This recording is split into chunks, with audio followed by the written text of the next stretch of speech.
சிம்மராசி அன்பர்களுக்கு இனிய தமிழ் புத்தாண்டு வருடம் இந்த விஸ்வாச 2025 நடக்க போகிற அற்புத பலன்கள் என்ன? இப்போ அஷ்டமச்சனி இருக்கா இல்லையா? அது ஒரு கேள்வியாக இருக்கும். குரு உங்கள் ராசிக்கு 11ஆம் இடத்தில் வருகிறாரே, அவர் என்ன சிறப்பு செய்ய போகிறார்? உங்கள் ராசியிலே கேது பகவான் வரார். இது நல்லதா கெட்டதா? இத்தனைக்கும் இங்கே ஒரு தீர்வுக்குண்டான விஷயமா இருக்கும். அப்போ தெளிவாக இதெல்லாம் எந்த அலங்கார வார்த்தைகள் இல்லாமல் எது நடக்குமோ அதை சொல்ல போகிறேன். தைரியமாக பாருங்கள். சரி, முதல்ல அனைவருக்கும் வணக்கம். நான் உங்கள் ஸ்ரீ சுபம் விஜயகுமார்.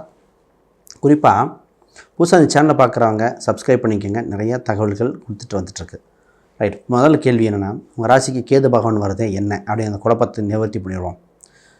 பொதுவாகவே சிம்மராசியில் முதல் நட்சத்திரமே கேதுவோட நட்சத்திரங்க மகம் ஜகத்தை ஆளும்பாங்க. அப்போ ஜகத்தை ஆளணும்னா கேது இந்த ராசிக்கு வரல என்ன தவறாக இருக்கும்? சந்திரன் அங்கே இருக்குது, கேது தொடர்பு ஏற்படுறதுனால அது வேறொரு பாயிண்ட். அந்த பாயிண்ட் என்ன சொல்கிறேன்? அப்போ கேது பகவான் வந்துட்டாருன்னு ஃபஸ்ட்டு பயப்படுறத நிறுத்துங்க. ஒரு விஷயத்தை அச்சீவ் பண்ணுறதுக்கு கேது தேவை. கொடி பறக்கணும் அப்படின்னா அங்கே கேது இருக்கணுங்க. கேது 7ஆம் நம்பராக இருக்கணும். 7 இப்போ எப்படி இதுக்கு 7 அப்படின்னு சொல்கிறேன்னா, கிரிக்கெட்டில் பார்த்திங்கன்னா தோனி 7ஆம் நம்பராக இருப்பார். ஃபுட்பாலில் 7ஆம் நம்பர் வச்சவங்க பாருங்கள். 10னா கூட்டுத்தொகை 1ன்னு வரும். சிம்மராசி அப்போ 1, 7 இதெல்லாம் வெற்றி வர வாய்ப்புகள் நிறைய உண்டு. அப்போ ஃபஸ்ட்டு இந்த கேது பகவானை கண்டு பயப்படுறது நிறுத்துங்க. முதல்ல அஷ்டமச்சனி இப்படின்னு அஷ்டமச்சனிங்கிறது இந்த வருடம் உங்களுக்கு பாதகம் குறைவுங்க. ஏன்னா பொதுவாக அஷ்டமச்சனி வரும்பொழுதே உங்கள் ராசிக்கு 3ஆம் 10க்குரிய சுக்கிரனோட இருக்குது. கூட அங்கே கொஞ்ச நாள் கேது பகவான் இருப்பார். 8ஆம் இடத்தையோ உங்கள் 7ஆம் இடம் நிவர்த்தி ஸ்தானத்தை குரு பார்க்கும்போது தான் 8. அப்போ என்ன ஆகும்னா சூரியன் பயணிக்கும்போது வக்ரம் பெற்றுவார். அப்போ இந்த வருஷத்தில் சனி பகவான் 1 or 2 மாதம்தான் பாதகத்தை கொடுப்பார். மற்ற வேலைகளை அதையும் என்னென்னு பார்த்துருவோம். முதல்ல பயப்படாமல் சந்தோஷமாக இருக்க வேண்டிய வருடம். ரைட், இப்போ பார்ப்போம். ஃபஸ்ட்டு உங்களுக்கு நடக்க போகிற விஷயங்கள் என்னென்னா, புது தொழில் சம்மந்தப்பட்ட விருத்தி பண்ண ஆசை வந்தாச்சு. புது தொழிலாக இருக்கலாம். இப்போ நிறைய கம்ப்யூட்டர் தொழில் நிறைய விஷயங்கள் பண்ணிகிட்டு இருக்கோம். என்னென்னா விவசாயம் சம்மந்தப்பட்ட சிந்தனை, அக்ரிகல்ச்சர், ஃபார்மிங், அதாவது இந்த கோழி பண்ணைகள், பொலிட்ரி. ஒரு சிலருக்கு சினிமா துறை ஆர்வம், கலை ஆர்வங்கள், cinema, short film, media, YouTube இதில் ஆர்வம் வருது. ஒரு சிலருக்கு ஹோட்டல் இண்டஸ்ட்ரி, சார் ஹோட்டல் வைக்கணும், ட்ராவல்ஸ் வைக்கணும் அப்படின்னு நிறைய ஆர்வங்கள் வருகிற காலகட்டமாக இருக்குங்க. இல்லை அவங்க ஜாதகத்துக்கு மற்ற அம்சங்கள் ரியாலிட்டி ஒத்து வந்தால் அதை எடுத்து பண்ணக்கூடிய அம்சம் உண்டு. இல்லை ஜாதகத்தில் ஒத்து இல்லைன்னா பார்ட் டைமாக ஒரு பரிகாரமாக செஞ்சுட்டு போயிடலாம். சும்மா ஒரு 2 நாளைக்கு ஒரு ஹோட்டலில் போய் உட்காந்து கேஷியராக சின்ன ஒரு சமையலோ செஞ்சு கொடுத்துட்டு ஒரு பரிகாரம் மாதிரி பண்ணிட்டு போயிடலாம். இதெல்லாம் பரிகாரம் மற்றும் நல்ல சக்ஸஸ் கொடுக்கக்கூடிய விஷயங்கள். ஆக மொத்தம் இந்த வருஷத்தில் முதல்ல திருமண யோகம் இருக்குங்க. உங்கள் ராசிக்கு 7ஆம் இடத்தில் குரு பார்வை இருப்பதால் திருமண யோகம் அபரிதமாக இருக்கிறது. 7ல் ராகு மற்றும் ராசியில் கேது பகவான்னா ராகு கேது பரிகாரம் ஒரு சேஃப்டிக்காக பண்ண சொல்கிறது. சேஃப்டிக்காக ராகு கேது பரிகாரம்னா திருமண உறவில் நிச்சயம் வளர்ச்சி உண்டு. அப்போ வருகின்ற வரன் ஆல்ரெடி பார்த்த வரனாக இருக்கும். அவங்க பதில் நோன்னு சொன்னவங்க திருப்பி வருவாங்க. இப்போ தான் பார்ப்போம். ஆல்ரெடி 1 வருஷம் முன்னாடி இது ஓகே சொல்லியிருந்தா இந்நேரம் ஒரு குழந்தையே வந்திருக்கும். இப்போ பாருங்கள், அப்போ வேணான்னு சொல்லிட்டு இப்போ ஓகேன்னு சொல்கிறாங்கன்னு ஒரு கதை வரும். இன்னொருத்தங்களுக்கு சார் 2 வருஷம் முன்னாடியே பார்த்தாங்க, அப்போ வேணான்ட்டாங்க, இப்போ பாருங்கள் ஓகேங்கிறாங்க. இப்போ நேரில் இருந்தால் எப்போவோ கல்யாணமாக எப்போயோ 2 பேரும் வாழ்ந்துருப்பாங்க. இப்படி தான் இந்த பேச்சு தான் ஓடக்கூடிய காலகட்டம். ரைட், நிறைய பேத்துக்கு பார்த்தீங்கன்னா காதல் திருமணம் கை கூட வாய்ப்பு உண்டுங்க. குரு பகவான் 5, 7 நல்லா ஸ்ட்ராங்காக பார்க்குறனால 3, 5, 7 காதல் திருமணம் வெற்றியடைய வாய்ப்புண்டு. மனத்துக்கு பிடித்த வரன் அமையக்கூடிய வாய்ப்புண்டு. திருமணம் நிச்சயம். திருமணம் பொருத்தம் பார்க்கும்போது டேட் குறிக்கும்போது கொஞ்சம் கவனிக்க வேண்டிய விஷயம் என்னென்னா,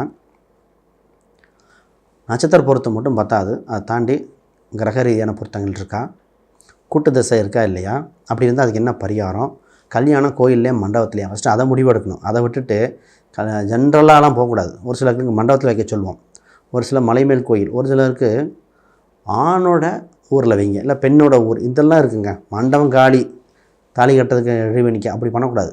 முகூர்த்த லக்னம், அந்த ஆண் பெண் இருவரும் இணைந்து வாழக்கூடிய நாளின் துவக்கம். ஒரு குழந்தை பிறந்தா ஜாதகம் அன்றைக்கி பிறந்த நேரத்தில் லக்னமாக போட்டு அந்த வாழ்க்கை எப்படின்னு கேட்குறீங்க இல்லையா, திருமண வாழ்க்கை எப்படி இருக்கும் அப்படின்னு பார்க்குறது உங்கள் கல்யாணம் தாலி கட்டுற நேரத்துக்கு உண்டான அம்சம்தான். அப்போ இது நிர்ணயம் செய்யும்.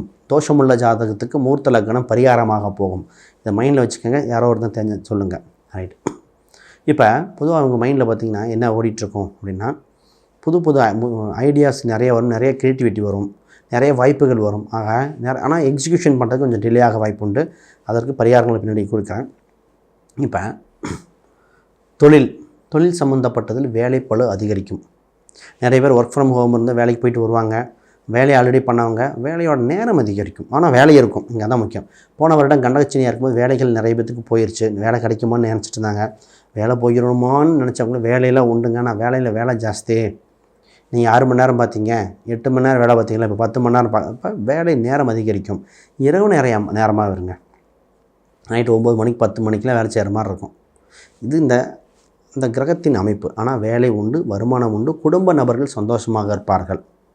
இது குடும்பத்தில் சந்தோஷம் என்ன அப்படின்னா, 2இல் சனி பார்க்கும் பொழுது அங்கே சரி செய்ய வேண்டிய விஷயங்கள் நிறைய இருக்கும். குடும்ப ரீதியாக, வீடு ரீதியாக, கட்டடம் ரீதியாக நிறைய பெண்டிங் இருக்கும். அதெல்லாம் இப்போ வீட்டு எலக்ட்ரிக்கல் சம்மந்தப்பட்ட சீர்திருத்தம் பண்ண போகிறீங்க. பெயிண்ட் அடிக்கிறது, கதவு ஜன்னல்லாம் கரையாக அரைச்சிருச்சு, அதெல்லாம் மாற்ற வேண்டியது இருக்குது அப்படின்னு மாற்றுறது. அப்போ வீடு சம்மந்தப்பட்ட வேலைகள் இந்த காலகட்டத்தில் வரும். ரைட். இப்போ தொழில் ரீதியாக பார்ப்போம். தொழில் ரீதியாக என்ன நடக்க போகுதுன்னா, தொழிலில் ஒரு வளர்ச்சி. உங்கள் ராசிக்கு 10ஆம் அதிபதி 10ல் இருந்த குரு பகவான் 11ல் பயணிக்கிறார். நீங்கள் ராசி உச்சத்தில் ஆரம்பிக்கிறது. இப்போ தொழிலில் அமோகமாக இருக்குது. 11ல் லாபஸ்தானத்தில் குரு இருப்பதால் வேலை செய்யும் இடத்தில் வளர்ச்சி உண்டு. அதே மாதிரி தொழில் செய்யும் இடத்தில் வாய்ப்புகள் நேராக வரப்போகிறது. நிறைய ஆஃபர்கள், நிறைய விஷயங்கள் சக்ஸஸ் ஆக வாய்ப்பு இருக்குது. நிறைய நீங்கள் எக்ஸ்பென்ஷன் பண்ணலாம். கூட்டு சம்மந்தப்பட்டது வர வாய்ப்பு இருக்காட்டுது. அதை மட்டும் பார்த்துக்கோங்க. இப்போ அஷ்டமச்சனியாக இருக்கிறனால பெரும் தொகை இன்வெஸ்ட் பண்ணுறதுக்கு முன்னாடி ஜாதகம் பார்த்து, ஜாதகம் உண்மையாகவே தசாபுத்திரியாக வர காலங்கள் நல்லா இருக்குமா, உங்களுக்கு நல்லா இல்லை அப்படின்னா உங்கள் குடும்ப நபர்கள் பேரில் போட்டு பண்ணலாமா, குழந்தை பேரிலோ மனைவி பேரிலோ யாருக்கு போட்டால் நல்லாயிருக்கும் அப்படின்னு அந்த முடிவு எடுத்துகிட்டு எக்ஸ்பென்ஷன் பண்ணுங்கள். விளம்பரங்கள் கொடுக்க வேண்டிய காலகட்டம். இந்த நேரத்தில் தான் நிறைய விளம்பரங்கள், பப்ளிசிட்டி கொடுக்குறது, ஒரு ஷார்ட் ஃபிலிம் மாதிரி வரும். சின்ன யூடியூப்பில் அட்வர்டைஸ்மெண்ட்டு, இன்ஸ்டாவில் கொடுக்குறேன், அதில் கொடுக்குறேன்னு நிறைய விளம்பரங்கள் கொடுக்க வாய்ப்புண்டு.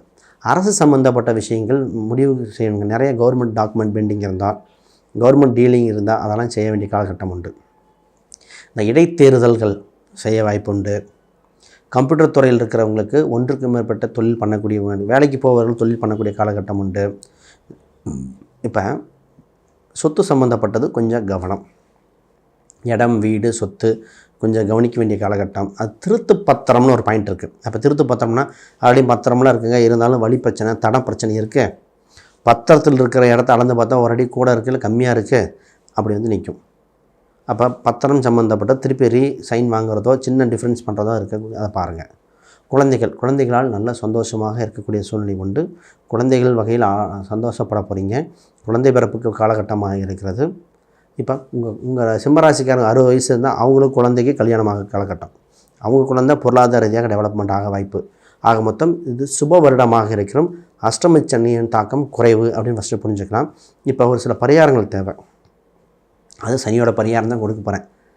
ஏன்னா ஒரு சேஃப்டிக்காக. சனியோட பரிகாரம் 8இல் சனிலாம் குச்சனூர், திருநள்ளாறு சனீஸ்வரர் பரிகாரம் செஞ்சுட்டு வாங்க.